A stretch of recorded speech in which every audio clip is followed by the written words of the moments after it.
Durga coaching classes. So today we are going to see about the periodic classification of the elements. This is the second chapter of the science one. So today we are going to see about some periodic classification of the elements. Elements के बारे में हम लोग यहाँ पे देखने वाले हैं. तो periodic table के बारे में हम लोग बात करेंगे. Normally everyone know what is meaning of the elements. Everyone know what is meaning of the periodic table also. Periodic table क्या होता है? जो periodic table which contain the elements, एक arrangement होता है elements का. अगर हम लोग 18th सेंचुरी की बात करते हैं तो तब 30 एलिमेंट्स ओनली वहां पे उन लोगों ने डिस्कवर किए थे, साइंटिस्ट लोगों ने. आगे जाके उनकी बहुत सारी डिस्कवरीज हुई, इंफॉर्मेशन निकाली गई. फिर बाद में साइंटिस्ट लोगों को लगा कि अभी क्लासिफिकेशन की भी बहुत जरूरी है, क्योंकि हर एक एलिमेंट अपना अपना अलग एक रोल दिखाना स्टार्ट कर रहा था. तो वहां पे साइंटिस्ट लोगों ने स्टार्टिंग में मेटल्स एलिमेंट्स को 3 चीजों में डिवाइड किया था या क्लासिफाइड किया. बेसिकली 2 चीजों में, मेटल एंड नॉन मेटल्स. फिर बाद में आया था अपना मेटलॉइड. ओके, तो ये था फर्स्ट पार्ट या first step for the classification of the elements का.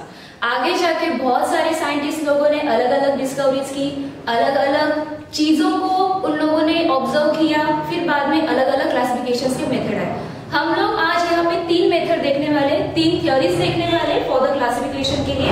सो first theory which is the Dobereiner triads, second one is the Newlands law of octave, and last one which is the third one, Mendeleev's periodic table. Okay, so first we are going to see now the Dobbe-Randall trials now.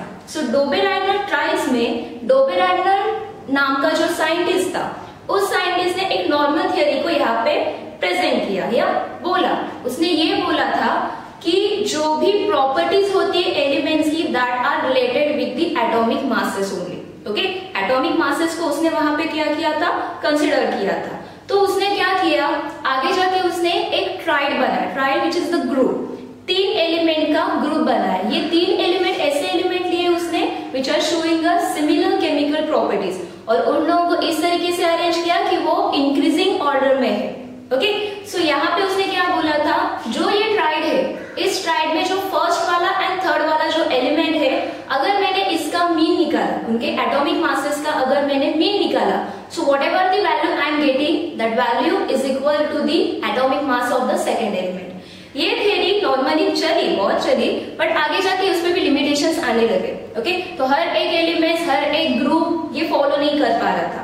तो डोबे-रैंडल ट्राइल्स में इतना ही उसने बोला कि बाबा कि normally 3 elements का group होता है, ये तीनों भी एलिमेंट्स सिमिलर प्रॉपर्टीज को शो कर रहे हैं, उनको इंक्रीजिंग ऑर्डर में उसने नॉर्मली अरेंज कर दिया. तो वहां पे जो फर्स्ट एंड थर्ड वाला एलिमेंट है वो क्या कर रहा है, यहाँ पे उनका अगर मैंने मीन निकाला तो व्हाटएवर आई एम गिविंग और I am getting, that is what the atomic mass of the second one. Okay, so this is what the Dobereiner triads. Triads क्यों बोला जाता है, क्योंकि यहाँ पे ग्रुप 3 लिया है, 3 एलिमेंट का ग्रुप लिया है, so that's why it's a triad. Okay, so आगे जाके डोबे-रैंडल ट्राइल्स की थ्योरी को ज्यादा से एक्सेप्ट नहीं किया गया. फिर बाद में आया था second scientist which is a Newlands law of Octave. Okay, so Newlands ने भी नॉर्मली यही बात की थी.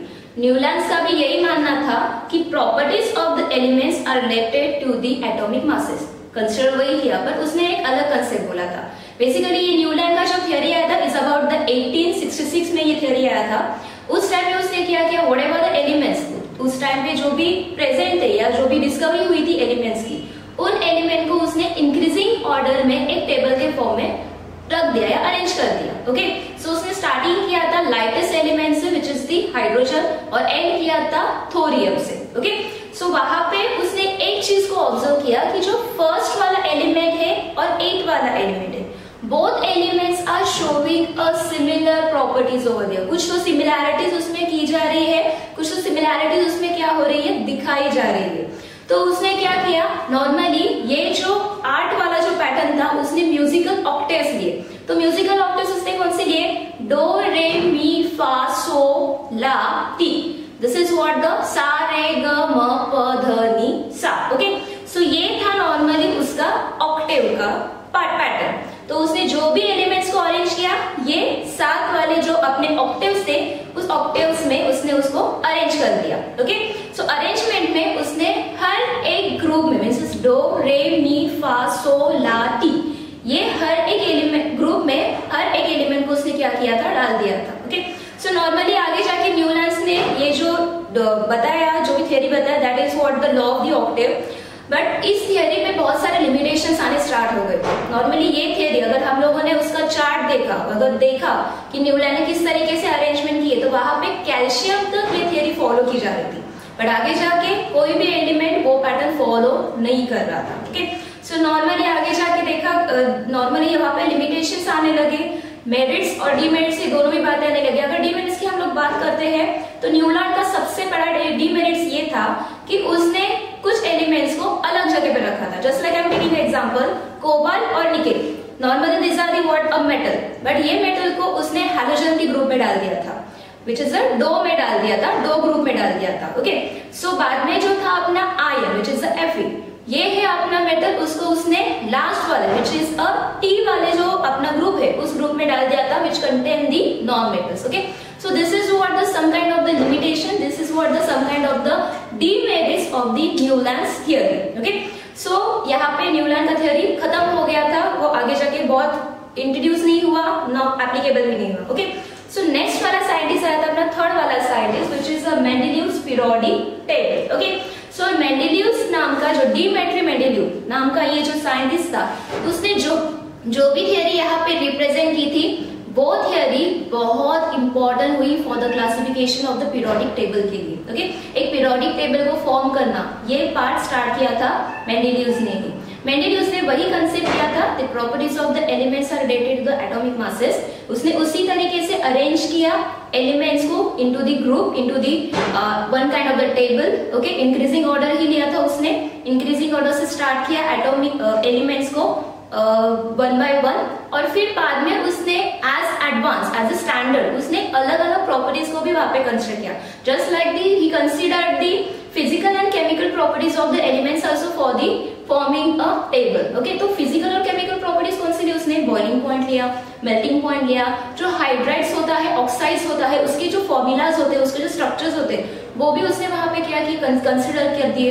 डेंसिटीज होती है एलिमेंट्स की, वो डेंसिटी भी वहां पे उसने क्या कि कंसिडर की। ये सब करते वक्त उसने एक नॉर्मली एक कंसेप्ट को कंसिडर किया या कंसेप्ट को ऑब्जर्व किया, दैट कि जो भी हम लोग टेबल फॉर्म किया है मैंने, कुछ ऐसे एलिमेंट्स है, they are showing a similar physical and chemical properties after the definite interval.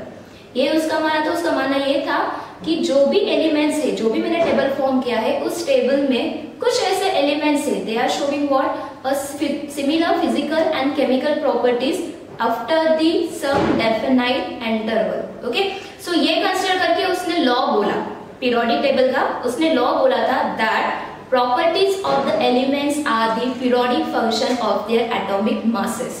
ये था मेंडेलियव्स का law, periodic law. Okay, so ये कंसीडर करके आगे जाके बहुत सारे मेरिट्स भी आए इस थियरी के बारे में, और आगे जाके डीमेरिट्स भी आए। अगर मेरिट्स की हम लोग बात करते हैं तो science is a dam progressive. जो भी साइंस में हम लोग बात करते हैं थियरीज पे, ये जो भी थियरीज होता है वो पीछे वाले थियरीज को कंसीडर करके आगे करने की कोशिश करते हैं, डिस्कवरीज करने की कोशिश करते हैं। वैसे ही मेंडेलियव्स ने किया था। यहाँ पे हम मेरिट्स के बारे में बात करेंगे तो यहाँ पे 3 मेरिट्स होते हैं मेंडेलियव्स के पीरियोडिक टेबल के। तो फर्स्ट मेरिट क्या बोला है उसने? मेंडेलियव्स ने जो भी अरेंजमेंट किया था टेबल में, उस अरेंजमेंट में जो भी हम लोग एलिमेंट्स ले रहे हैं उनके एटॉमिक मासेस को कंसीडर करके कर रहे हैं, that values are the correct value. I am taking an example about the beryllium over there. Beryllium का अगर हम लोग एग्जांपल लेते हैं तो बेरिलियम का पहले एटॉमिक मास था 14.09। ओके, पर आगे जाके ये चेंज हुआ 9.4। दैट मींस बेरिलियम का जो भी पोजीशन था वो बोरॉन से पहले आ गया। सो पीरियोडिक टेबल का जो भी पीरियोडिक टेबल फॉर्म किया मेंडेलियव्स ने, उसने करेक्ट वैल्यूज को कंसीडर किया था। This is what the first merit. Second merit ये था कि मेंडेलियव्स ने अपने पीरियोडिक टेबल में 2-3 क्या रखी थी, कुछ वैकेंट प्लेसेस रखी थी। उस 2-3 वैकेंट प्लेसेस को उसने नाम भी दे दिया, विच इज द इक्का सिलिकॉन, इक्का एल्यूमिनियम एंड इक्का बोरॉन। इस तरीके से उसने अलग अलग नाम दिए उन लोगों को। उसका एटॉमिक मास भी उसने कंसीडर किया था, विच इज 44, 68 एंड 72। ओके, सो उसने नॉर्मली इन तीनों एलिमेंट्स का प्रॉपर्टीज को भी क्या कर दिया था, प्रिडिक्ट कर दिया था कि this are the properties of those element. But discovery वहां पे नहीं हुई थी, they are the vacant places. Okay, so आगे जाके जैसे डिस्कवरीज हुई उन एलिमेंट की, उन एलिमेंट्स का नाम भी आ गया, which is scandium, gallium and germanium. वहां पे उन लोगों ने जब ऑब्जर्व किया तो जो मेंडेलियस ने प्रिडिक्ट किए हुए जो प्रॉपर्टीज थे for that elements that are the what same जो डिस्कवरीज के बाद उन लोगों को एलिमेंट मिला तो मींस प्रिडिक्ट की हुई प्रॉपर्टीज और बाद में डिस्कवरी करने के बाद मिली हुई हमें जो प्रॉपर्टीज थे they are the what same. So this is what the second merit for the Mendeleev's periodic table. Now the third merit. Third merit में क्या बोल रहे हैं हम लोग कि मेंडेलियस का पीरियड टेबल एक अच्छा सा पीरियड टेबल था बट उसमें कोई नोबल गैस के लिए जगह नहीं था. बेसिकली नोबल गैस की जो भी डिस्कवरी थी मेंडेलियस के पीरियड टेबल फॉर्म करने के बाद हुई थी. ठीक है. सो नॉर्मली जैसे हेलियम मिला, आर्गॉन मिला, नियॉन मिला. राइट. सो अभी क्या करना है, अभी तो जगह नहीं है पीरियोडिक टेबल में नोबल गैसेस को रखने के लिए. तो मेंडेलियस ने क्या किया था, एक नॉर्मल ग्रुप बनाया which is a zero group. Zero group elements में एक नॉर्मल ग्रुप बनाने के बाद वो ग्रुप को उसने अपने पीरियोडिक टेबल के बाजू में जगह दी और वहां पे सारे एलिमेंट्स को क्या कर दिया, पुट अप कर दिया. So without disturbing the original position of the periodic table. So these are the three merits about the periodic table now. Okay. Now we are going to see about the demerits के बारे में. Okay. So first demerit यहाँ पे बोला है हम लोगों ने कि नॉर्मली जो पीरियोडिक टेबल है वहां पे कोबाल्ट और निकेल ये दोनों भी जो थे showing almost same atomic number, atomic mass. Sorry atomic mass को क्या करे, सेम एटॉमिक मास होता है उनका. तो वहां पे कोई अलग चेंज नहीं हो रहा था. अभी इन दोनों की पोजीशन के बारे में बहुत सारा आर्ग्यूमेंट हुआ था वहां पे कि अभी कोबाल्ट को कहाँ रखे और निकेल को कहाँ पे रखे. तो अभी एटॉमिक मासेस को हम लोगों ने अगर कंसिडर किया है तो वहां पे पोजीशन ही नहीं मिल रहा है उन दो एलिमेंट्स के बारे में. ओके. सेकेंड जो डीमेरिट बोला है तो वो आइसोटोप के बारे में था. मेंडेलीव का पीरियोडिक टेबल फॉर्म होने के बाद आइसोटोप की डिस्कवरी हुई थी. But isotopes everyone know that what is meaning of isotope. Isotopes are what showing a similar chemical properties but having a different atomic masses. हो गए अभी डिफरेंट एटॉमिक मास आ रहा है तो एक हम लोग नॉर्मल कंसिडर कर सकते हैं कि पीरियोडिक टेबल में भी अलग अलग तरीके का आइसोटोप हमें दिखना चाहिए. बराबर है. So this is what the second वाला डीमेरिट्स हुआ दिया. थर्ड वाला डीमेरिट्स में हम लोग बात कर रहे हैं कि अगर हम लोग एटॉमिक मासेस को कंसिडर करके एक सीक्वेंसली हम लोग लिख रहे हैं, एक अरेंजमेंट कर रहे हैं तो वो अरेंजमेंट एक यूनिफॉर्म तरीके से नहीं होता, वो सीक्वेंस एक परफेक्ट तरीके से नहीं होता. वहां पे हम लोगों को यही पता नहीं चल रहा है कि दो अगर हेवी मेटल मुझे मिल रहे तो उनके बीच में और कोई डिस्कवरी होने वाली है, कोई अलग मेटल मिलने वाला है या नहीं मिलने वाला, ये हम लोगों को नहीं पता चल रहा था. ओके. नाउ द फोर्थ वाला जो था अपना demerit which is the position of the hydrogen, which is the most important part. Position of the hydrogen के बारे में अगर हम लोग बात करते हैं तो hydrogen showing a varieties of the properties और उसका बिहेवियर बहुत अलग तरीके से था.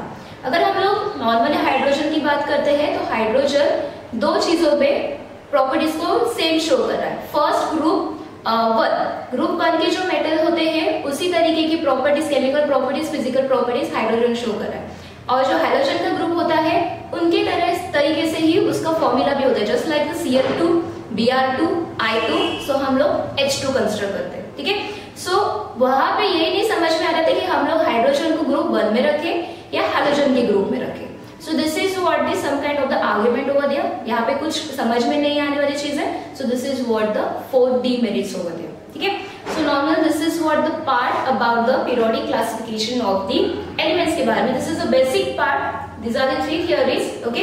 So first theory में था अपना डोबेराइडर ट्राइड्स, सेकेंड में था अपना Newlands law of octave, third is what the Mendeleev's periodic table या लॉ हम लोग कंसिडर कर सकते हैं. सो डोबेराइडर ट्राइड में हम लोग तीन के बारे में बात करते हैं, तीन ग्रुप के बारे में. न्यूलैंड्स के ऑक्टेव वाले ग्रुप में we are considering the musical notes. Okay. And last one जो था अपना मेंडेलीव्स पीरियोडिक टेबल या लॉ, वहां पे हम लोग नॉर्मली एलिमेंट्स के इंक्रीजिंग ऑर्डर में उसको क्या कर रहे हैं, पुट अप कर रहे हैं. That's it. Okay. So this is what the basic part about the periodic classification of the elements. Okay. So thank you everyone. Next lecture we are going to see the more information about the periodic classification of the elements. Thank you very much.